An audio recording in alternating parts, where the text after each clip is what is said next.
पासवान जी, आपकी जान का कॉल आया है। पासवान जी, आपकी जान का कॉल आया है। पासवान जी, आपकी जान का कॉल आया है।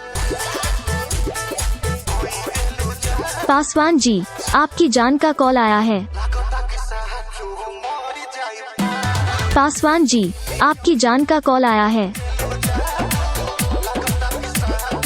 पासवान जी, आपकी जान का कॉल आया है।